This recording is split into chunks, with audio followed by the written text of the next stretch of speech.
melakukan, menggenapkan apa yang diwahyukannya kepada saudara dan saya. Yang diperlukan adalah percaya. Kalau saudara mau bersama Tuhan Yesus, tidak ada yang tidak bisa.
Shalom sahabat penerobos, pada saat ini kita akan berbicara tentang satu tema, yaitu bicara tentang ketulusan. Apa arti kata ketulusan? Sebelumnya mari kita satukan hati, kita akan berdoa. Bapa, kami mengucap syukur untuk kembali kesempatan yang Tuhan percayakan pada saat ini. Kami boleh menerima kebenaran firman Tuhan. Mari Allah Roh Kudus sendiri yang mewahyukan hikmat dan pengertian. Buat kami mengerti arti sebuah kata tulus ya Tuhan. Sehingga kami bisa mempraktekkan dalam kehidupan kami sehari-hari. Hingga kami boleh masuk dalam perkenanan Tuhan. Berbicaralah atas kami ya Tuhan, kami siap mendengarkan. Dalam nama Tuhan Yesus, haleluya, amin. Ya shalom saudara, bicara tentang ketulusan atau persamaan katanya suci hatinya. Kita belajar di sini menurut Kamus Besar Bahasa Indonesia, saya catat dikatakan ketulusan bicara tentang kesungguhan dan kebersihan hati. Berbicara juga tentang kejujuran, tidak pura-pura, tidak serong, tulus, ikhlas. Nah itu arti daripada ketulusan saudara. Nah kita mau belajar dari satu tokoh di dalam Alkitab yaitu Daud. Ketulusan hatinya sehingga ia disebut sebagai orang yang berkenan kepada Allah. Nah kita pelajari dikatakan dalam 1 Samuel 16 ayat ke-13. 1 Samuel 16 ayat yang ke-13, Samuel mengambil tabung tanduk yang berisi minyak itu dan mengurapi Daud di tengah-tengah saudara-saudaranya. Sejak hari itu dan seterusnya berkuasalah roh Tuhan atas Daud, lalu berangkatlah Samuel menuju Rama. Ya, jadi dikatakan Samuel diminta oleh Tuhan untuk mengurapi Daud, dikatakan sebagai calon raja. Nah pada saat itu dikatakan dia pergi kepada Isai dan Isai mengeluarkan semua anaknya kecuali Daud. Jadi 6 anaknya dikeluarkan yang tinggi besar perawakannya. Ternyata bukan itu yang dipilih Tuhan. Yang dipilih Tuhan adalah Daud yang sedang mengembalakan 2-3 ekor dombanya. Dan dia masih kecil dan imut-imut. Nah dikatakan Samuel mengurapi Daud. Sejak hari itu dan seterusnya berkuasalah roh Tuhan atas Daud. Lalu berikutnya dikatakan Samuel menuju ke Rama. Apakah pada saat Samuel mengurapi Daud, lalu Daud berada di sebuah tahta istana dan menjadi raja? Enggak ya saudara, kita tahu ceritanya bahwa Daud tetap menjadi gembala, dombanya enggak banyak, cuma 2-3 ekor domba. Nah jadi kita lihat di sini bahwa setelah Daud diurapi, dia tetap menggembalakan dombanya, dia tetap menjalankan kehidupan kesehariannya, tetapi sejak saat itu Daud penuh dengan roh Tuhan. Jadi dikatakan hidupnya ada di dalam rencana Tuhan, jalan-jalannya ditetapkan oleh Tuhan.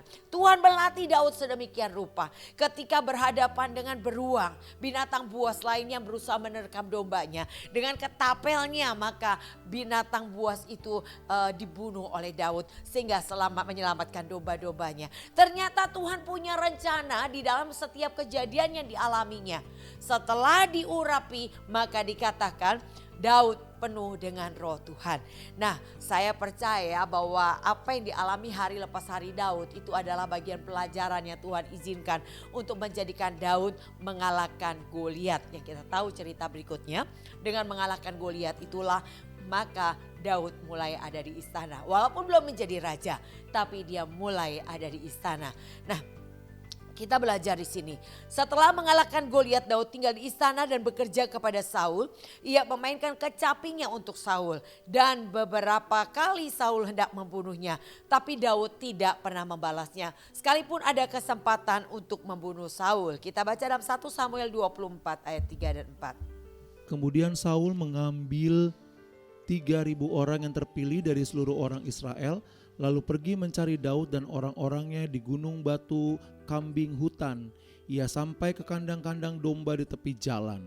Di sana ada gua dan Saul masuk ke dalamnya untuk membuang hajat, tetapi Daud dan orang-orangnya duduk di bagian belakang gua itu. Ya. Jadi dikatakan inilah kesempatan buat Daud untuk membunuh Saul. Karena Saul berulang kali berusaha untuk membunuh Daud. Tetapi apa yang dilakukan Daud? Dan dikatakan di ayat ke-5.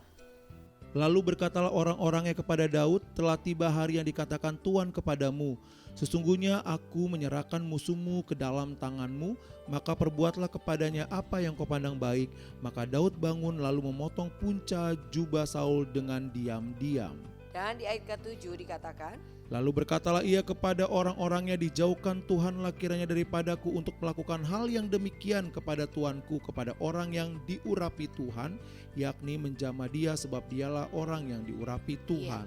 Ya, itulah yang dikatakan oleh Daud, menunjukkan ketulusan hati Daud. Bagaimana dikatakan dijauhkan Tuhanlah kiranya daripadaku untuk melakukan hal yang demikian kepada Tuanku, kepada orang yang diurapi Tuhan, yakni menjamah dia sebab dialah orang yang diurapi Tuhan. Daud tahu bahwa Saul menjadi raja karena Tuhan yang memilih Saul dan mengurapi Saul. Dan walaupun berikutnya kita tahu bahwa Saul berubah setia, tidak membuat Daud berani untuk menjamah Saul, apalagi membunuhnya. Saudara, kita belajar di sini bagaimana ketulusan hati Daud yang terus dilihat oleh Tuhan melalui respon-responnya. Kita belajar dan kita belajar lagi dari respon Daud ketika dikutuki oleh Simei. Dikatakan dalam 2 Samuel 16 ayat 10 sampai dengan 12. Tetapi kata raja, apakah urusanku dengan kamu hai anak-anak Zeruya? Biarlah ia mengutuk, sebab apabila Tuhan berfirman kepadanya, kutukilah Daud, siapakah yang akan bertanya, mengapa engkau berbuat demikian? Pula kata Daud kepada Abisai dan kepada semua pegawainya, sedangkan anak kandungku ingin mencabut nyawaku, terlebih lagi sekarang orang Benyamin ini, biarkanlah dia dan biarkanlah ia mengutuk, sebab Tuhan yang telah berfirman kepadanya. Mungkin Tuhan akan memperhatikan kesengsaraanku ini dan Tuhan membalas yang baik kepadaku sebagai ganti kutuk orang itu pada hari ini. Amin. Kita belajar daripada respon Daud, bagaimana luar biasa ya respon Daud. Dikatakan ketika Simei berkata kepada Daud di ayat ke-7, nyala-nyala engkau penuh darah orang Dursila. Maka dikatakan orang-orang yaitu Abisai anak Seruya berkata, mengapa anjing mati ini mengutuki tuanku raja? Izinkan aku menyerang dan memenggal kepalanya. Tapi apa yang dikatakan Daud? Apa urusanku dengan kamu hai anak Seruya? Biarlah ia mengutuk. Sebab apabila Tuhan berfirman kepadanya, kutukilah Daud, siapakah yang akan bertanya, mengapa engkau berbuat demikian? Daud percaya bahwa hidupnya di dalam rencana Tuhan. Beliau percaya bahwa setiap kejadian yang dialami itu atas izin Tuhan. Dan kalau Tuhan mengizinkan demikian, pasti Tuhan punya tujuan, Tuhan punya rencana. Dan rencana Tuhan tidak pernah kecelakaan. Tapi rencana Tuhan adalah hari depan yang penuh harapan. Ini yang dipegang oleh Daud dengan kepercayaan yang penuh kepada Tuhan. Sehingga walaupun dia tahu bahwa Simei mengutuki dia, Simei mengata-ngatai dia sedemikian rupa. Dan orang dikatakan Abisai berkata mau menggal kepalanya daripada Simei. Tapi Daud bilang jangan. Kalau memang Tuhan yang mau, Simei berkata demikian, siapa yang dapat membantahnya? Nah, dan dikatakan juga dikatakan di ayat yang ke-11, sedangkan anak kandungku aja ingin mencabut nyawaku, terlebih lagi sekarang orang Benyamin ini biar dia mengutuk, sebab Tuhan yang telah berfirman kepadanya demikian. Mungkin Tuhan akan memperhatikan kesengsaraanku ini dan Tuhan membalas yang baik kepadaku sebagai ganti kutuk orang itu pada hari ini. Nah, itu yang diresponi oleh Daud yang menunjukkan ketulusan hatinya, yang menunjukkan kesucian hatinya. Dia berkata enggak apa-apa. Saudara, kita mau belajar daripada Daud, hendaklah kita berkata demikian saudara. Tuhan izinkan kita menghadapi ada begitu banyak masalah, ada begitu banyak goncangan. Kita direndahkan, kita dianiaya, dimaki, dihina. Tuhan izinkan untuk melihat ketulusan hatimu dan kemurnian hatimu. Kalau dikatakan dalam Ulangan yang ke-8 ayat kedua. Ingatlah kepada seluruh perjalanan yang kau lakukan atas kehendak Tuhan Allahmu di padang gurun selama 40 tahun ini dengan maksud merendahkan hatimu dan mencobai engkau untuk mengetahui apa yang ada dalam hatimu, yakni apakah engkau berpegang pada perintahnya atau tidak. Ya saudara, jadi kita harus belajar tentang hal ini bahwa semua kejadian yang Tuhan izinkan, bahkan bangsa Israel 40 tahun di padang gurun, itu Tuhan izinkan dengan maksud merendahkan hatimu dan mencobai engkau untuk mengetahui apa yang ada di dalam hatimu, yakni apakah engkau berpegang pada perintahnya atau tidak. Ia merendahkan hatimu, membiarkan kau lapar, memberi kau makan mana yang tidak kau kenal dan juga yang tidak dikenal oleh nenek moyangmu untuk membuat engkau mengerti bahwa manusia hidup bukan dari roti saja tapi manusia hidup dari segala yang diucapkan Tuhan. Jadi ada tujuan-tujuan Tuhan di balik setiap kejadian yang saudara dan saya alami. Bahkan dikatakan dalam 1 Petrus 1 ayat 6 dan ayat ke-7. Bergembiralah akan hal itu sekalipun sekarang ini kamu seketika harus berduka cita oleh berbagai-bagai pencobaan. Maksud semuanya itu ialah untuk membuktikan kemurnian imanmu yang jauh lebih tinggi nilainya daripada emas yang fana yang diuji kemurniannya dengan api. Sehingga kamu memperoleh puji-pujian dan kemuliaan dan kehormatan pada hari Yesus Kristus menyatakan dirinya. Iya. Jadi Tuhan izinkan dikatakan sekalipun sekarang ini kamu seketika harus berduka cita oleh berbagai-bagai pencobaan. Maksud semua itu ialah untuk membuktikan kemurnian imanmu. Membuktikan kemurnian hatimu. Membuktikan ketulusanmu. Untuk melihat apakah engkau sungguh-sungguh mengasihi Tuhan. Apakah kau sungguh-sungguh melakukan ketetapan Tuhan? Jadi saudara percayalah bahwa setiap kejadian yang saudara dan saya alami, Tuhan izinkan karena Tuhan punya tujuan untuk melihat ketulusan hatimu, melihat kemurnian hatimu, untuk melihat seberapa murni imanmu dan kepercayaanmu kepada Tuhan. Dan di sini dilihat bagaimana tentang Daud. Daud mempunyai ketulusan, Daud mempunyai kemurnian, dia percaya penuh kepada Tuhan. Walaupun ia mengalami sesuatu yang sangat tidak mengenakan, tapi dia percaya Tuhan tidak pernah merencanakan kecelakaan. Dan ketika Daud bersalah mengambil istri daripada Uria, ditegur Nathan. Dan yang dilakukan adalah ia menyesal dan bertobat. Kita baca 2 Samuel 12 ayat 13. Lalu berkatalah Daud kepada Nathan, aku sudah berdosa kepada Tuhan, dan Nathan berkata kepada Daud, Tuhan telah menjauhkan dosamu itu, engkau tidak akan mati. 2 Samuel 12 tadi dikatakan ayat ke-13, ya aku sudah berdosa kata Daud kepada Tuhan. Nathan berkata kepada Daud, Tuhan telah menjauhkan dosamu itu, engkau tidak akan mati. Jadi Daud menyesal ketika ia ditegur, dia sadar, dia rela ditegur dan ia bertobat. Dan walaupun harus mengalami dampak daripada kesalahannya, yaitu anaknya mati, tetapi Daud tidak pernah marah kepada Tuhan karena dia sadar ia berdosa, ia bersalah, dia harus menanggung resiko hukuman dari apa yang dilakukannya. Nah saudara, kita belajar hal inilah yang harus ada pada saudara dan saya, yaitu sikap hati yang sungguh-sungguh murni, yang tulus, yang suci, enggak macam-macam, tapi lurus-lurus saja. Ya saudara, tidak menyimpang ke kanan ke kiri, tapi berjalan sewajarnya. Kita belajar di sini. Jadi ciri orang yang memiliki ketulusan kita simpulkan dari apa yang dilakukan oleh Daud, yaitu pertama, tidak sombong. Ya. Walaupun dikatakan Daud diurapi menjadi raja, Daud nggak sombong sama saudara-saudaranya. Dia nggak berkata aku yang jadi raja bukan kalian. Enggak saudara. Tapi Daud tetap taat menggembalakan 2-3 ekor dombanya diminta oleh orang tuanya. Dia melakukannya. Dia tidak sombong dan dia menjalankan kehidupan dengan sewajarnya dan apa adanya. Jalankan apa yang ada padanya. Ketika ia menjadi gembala, ia menggembalakan domba dengan baik. Ketika ia diminta untuk melihat keadaan kakak-kakaknya di medan perang. Dia lihat di sana, dia tujuannya baik, mengantar makanan begitu. Nah sampai di sana saya percaya roh Tuhan mulai bekerja. Untuk apa? Ketika melihat bagaimana bangsa Israel, pasukan gagah perkasa Israel, mereka mundur ketika melihat Goliat maju. Dan saat itu roh Tuhan yang berkuasa atasnya sejak diurapi oleh Samuel, maka membuat Daud dengan keberanian penuh ia maju untuk berperang melawan Goliat. Dan kita tahu ceritanya, Goliat dikalahkan hanya dengan sebuah batu kerikil kecil yang ada di ketapel daripada Daud. Nah kita lihat di sinilah bahwa setiap orang yang diurapi Tuhan, ia akan masuk ada dalam rencana Tuhan. Dan rencana Tuhan membawa kepada saudara kepada tujuan. Karena tujuan Tuhan berkata bukan mencelakakan, tapi memberi hari depan yang penuh harapan. Ada janji saudara, bukan hanya buat saudara dan saya janji Tuhan, tapi hari depan yang penuh harapan untukmu dan untuk keturunan generasi ke bawahmu. Tuhan punya janji, anak cucumu perkasa dan menjadi angkatan diberkati Tuhan. Jadi saudara kita lihat di sini bagaimana saudara saya sebagai orang tua ketika kita hidup takut akan Tuhan, ketika kita mau belajar percaya penuh kepada Tuhan, kita punya hati yang tulus dan murni untuk mengiring Tuhan. Berikutnya percayalah akan janjinya, janjinya adalah kepastian buat kita. Jadi ciri orang yang memiliki ketulusan adalah tidak sombong. Jalankan kehidupan dengan sewajarnya dan apa adanya.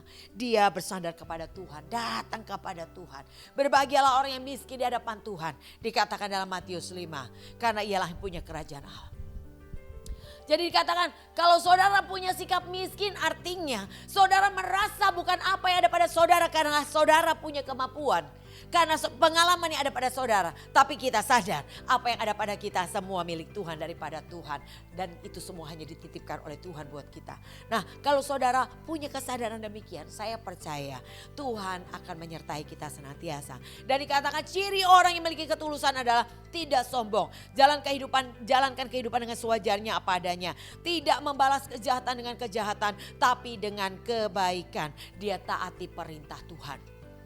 Orang yang dikatakan hatinya tulus adalah orang yang mau belajar daripada Tuhan. Orang yang gampang dibentuk oleh Tuhan. Siap diproses oleh Tuhan. Hadapi setiap masalah dengan bersandar kepada Tuhan.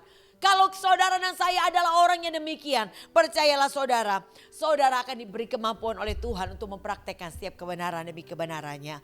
Karena kita mau ikut apa kata Tuhan. Kita mau taat apa yang menjadi perintah Tuhan melalui Roh Kudusnya yang membimbing kita senantiasa. Jadi itulah yang dilakukan.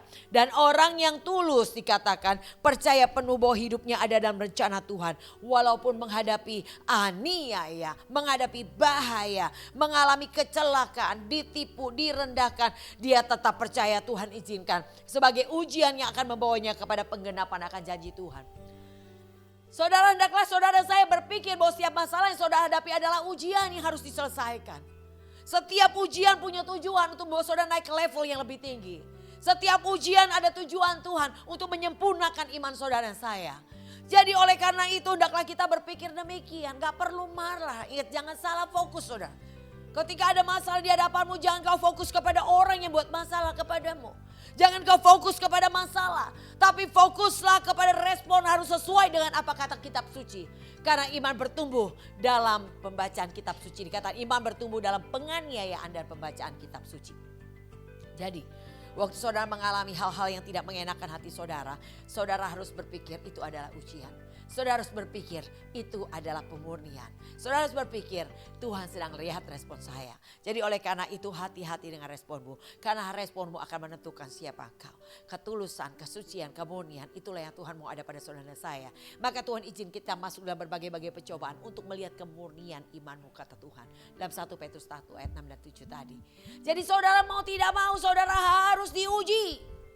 Dikatakan di dalam Daniel 12 ayat 10 ini masanya pengujian, pemurnian, penyaringan. Dan orang-orang bijaksana mengerti ini adalah ujian. Tapi orang-orang fasik gak pernah ngerti. Yang ada dia marah, kecewa, mundur dan menghilang dari gereja. Dan menghilang daripada komunitas rohani. Jadi oleh karena itu saudara, mari kita mulai memperhatikan apa yang menjadi keinginan atau kerinduan Tuhan. Fokusnya harus kepada Tuhan. Harus percaya penuh kepada Tuhan. Seperti Daud percaya waktu dia dikutuki, dia percaya Tuhan izinkan. Untuk apa? Ya dikatakan mungkin Tuhan boleh berbelas kasih melihat penderitaannya sehingga menggantikannya dengan sukacita. Jadi dia percaya bahwa ketika ia ada di titik terendah, di situ dia akan melihat pertolongan Tuhan. Saudara percayalah akan hal demikian. Ketika satu hari sempat saya berpikir bahwa saya akan meninggalkan gereja lokal saya. Karena ada begitu banyak masalah di gereja lokal saya yang membuat ada begitu banyak keluar dari gereja itu. Saya pun hampir mau keluar. Tapi saya gak bisa keluar karena saya berdoa. Artinya saya ikuti segala aktivitas gereja lokal, terutama doa-doa saya selalu ada di sana. Ketika doa pagi saya ada di sana dan saya terus ada di sana. Dan saya cuma berpikir tidak boleh ada yang membuat saya mengurangi karena apapun. Kalau saya sudah memulai saya tidak akan mengakhiri sampai Tuhan Yesus datang. Dan ketika di doa pagi Tuhan mulai berbicara kepada saya. Di titik terendah engkau akan melihat kemuliaanku kata Tuhan. Itu yang membuat saya bertahan. Dan ketika saya bertahan saya boleh melihat karya Tuhan yang dahsyat. Kalau saya hari ini ada sebagaimana saya ada, semua adalah karena kemurahan Tuhan. Ketika saya belajar tekun, ketika saya belajar percaya penuh kepada Tuhan. Tuhan izinkan setiap kejadian dalam hidup kita, Tuhan punya tujuan yang baik. Ini adalah proses pemurnian, ini adalah proses yang akan membentuk saudara sampai kepada kesempurnaan. Yaitu melalui proses-proses Tuhan kirim sparring partner untuk melatih saudara. Seorang petinju kalau tangan kirinya lemah dia harus latih terus tangan kirinya sampai tangan kirinya itu punya kekuatan. Kalau kelemahan saudara adalah paling gak bisa kalau diomongin orang. Kalau difitnah dijelekin orang saudara pasti gak bisa. Saudara marah, emosi, kepahitan, sakit hati dan mundur. Maka ini akan dilatih Tuhan terus sampai itu tidak lagi menjadi kelemahan buat saudara. Yaitu Tuhan kirim si A untuk membuat saudara marah. Tuhan kirim si B, si C atau si A lagi Tuhan kirimkan. Untuk apa? Melatih. Sparring partner buat saudara dan saya. Untuk melatih sesuai dengan ketetapan Tuhan. Waktu pertama kali saudara gagal, saudara tetap datang kepada Tuhan. Firman Tuhan akan menegur saudara. Waktu ditegur Tuhan katakan relakan hati dan bertobat. Sadar bahwa saudara dan saya salah pada saat itu. Dan waktu kita sadar kita salah, minta ampun sama Tuhan. Datang sama Tuhan katakan Tuhan ampuni saya salah Tuhan. Tuhan beri kemampuan untuk saya melakukan yang benar. Nah, saya percaya Tuhan akan kirim orang lagi untuk membuat saudara seperti tadi marah, kecewa. Tetapi latihan saudara, seorang yang salah respon, seorang yang salah dalam ujian, ketika remedial harusnya nilainya lebih baik daripada sebelumnya saudara. Ya, remedial pertama masih jelek, remedial berikutnya harus yang lebih baik lagi. Cuma memang masalahnya kalau remedial nilainya tetap KKM ya saudara ya. Jadi begitu juga saudara saya mendingan hari ini kita lulus aja dah. Gak apa-apa, saudara harus mengalami proses sedemikian rupa sakit. Tapi paling sakitnya di sini ya. Sakitnya gak sampai harus seperti Yesus. Harus mengalami aniaya yang dahsyat. Tubuhnya, dagingnya tercabik-cabik. Darahnya habis tercurah untuk menyelamatkan saudara saya. Kita gak sampai mencucurkan darah dikatakan Ibrani 12 ayat keempat. Jadi oleh karena itu yang diperlukan adalah hadapi setiap proses dengan mata tertuju kepada Tuhan. Saudara harus belajar abaikan kehinaan dan tekun dalam memikul salib sampai kau menyelesaikannya di garis finish. Percayalah saudara yang dikatakan Paulus dalam Roma 8 ayat 18 dikatakan. Penderitaan zaman sekarang ini tidak bisa dibandingkan kemuliaan. Dia percaya kemuliaan yang akan dilihatnya jauh lebih besar, jauh lebih mulia dari apa yang harus ditanggungnya hari ini. Kalau dikatakan dalam Yohanes 16 ayat ke-21.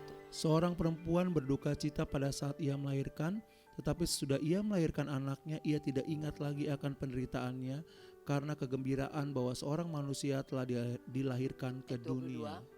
Demikian juga kamu sekarang diliputi duka cita, tetapi aku akan melihat kamu lagi dan hatimu akan bergembira dan tidak ada seorang pun yang dapat merampas kegembiraanmu itu daripadamu. Jadi dikatakan di ayat 23, dan pada hari itu kamu tidak akan menanyakan apa-apa kepadaku. Aku berkata padamu sesungguhnya segala sesuatu yang kamu minta kepada Bapa akan diberikannya kepadamu dalam namaku. Jadi dikatakan seperti seorang wanita yang sakit bersalin saudara. Nah saudara, Tuhan katakan seperti itu di ayat 21 tadi. Seperti wanita sakit bersalin. Hari ini kita menderita karena kita melakukan kebaikan tapi kita dianiaya. Kita melakukan kebenaran tapi kita dicela. Difitnahkan segala yang jahat. Kita hari ini menderita tapi saudara percayalah. Pada hari itu, hari dikatakan, maka engkau akan menerima kepuji-pujian, kehormatan, kemuliaan pada saat Tuhan menyatakan dirinya. Saudara lupa. Yang mati dalam Tuhan bangkit, yang hidup juga dalam tubuh kemuliaan. Kita sudah tidak ingat lagi pada saat kita menderita hari ini karena dianiaya. Karena kita mengalami direndahkan, gak dianggap, gak dihargai, ditipu. Nah saudara akan lupakan hal itu ketika hari itu tiba, hari pengangkatan orang percaya. Jadi saudara, kalau saudara mengerti akan hal itu, mari saudara kita belajar hari ini untuk saudara tetap bertekun walaupun menghadapi segala sesuatu yang tidak mengenakan. Ingatlah satu lagu yang sering saudara nyanyikan dengan penuh sukacita dan joget-joget. Ya sekarang hidupku telah ditebus, ya kan? Refnya gimana? Suka-sukamu Tuhan, suka-sukamu Tuhan. Kita nyanyikan begitu sambil kita joget-joget saudara sukacita. Lagunya asik tapi saudara maknanya sangat dalam. Jadi yang Tuhan katakan bahwa seperti itu seharusnya kita bersikap. Suka-suka Tuhan, mau ditipu, dianiaya, direndahkan, suka-suka Tuhan. Karena Tuhan tahu itulah kelemahan kita yang sedang dibentuk, diproses. Agar itu tidak lagi menjadi kelemahan buat kita. Nah oleh karena itu saudara, fokusnya hanya kepada Tuhan. Dan belajar mau terima teguran dan bertobat serta rela mendapat hukuman karena kesalahan yang kita lakukan. Ya, jadi belajar punya sikap yang demikian. Ada berkat yang Tuhan berikan bagi orang yang tulus adalah dikatakan dalam Mazmur 41 ayat 12. Dengan demikian aku tahu bahwa engkau berkenan kepadaku apabila musuhku tidak bersorak-sorai karena aku. Tetapi engkau menopang aku karena ketulusanku. Engkau membuat aku tegak di hadapanmu untuk selama-lamanya. Ya.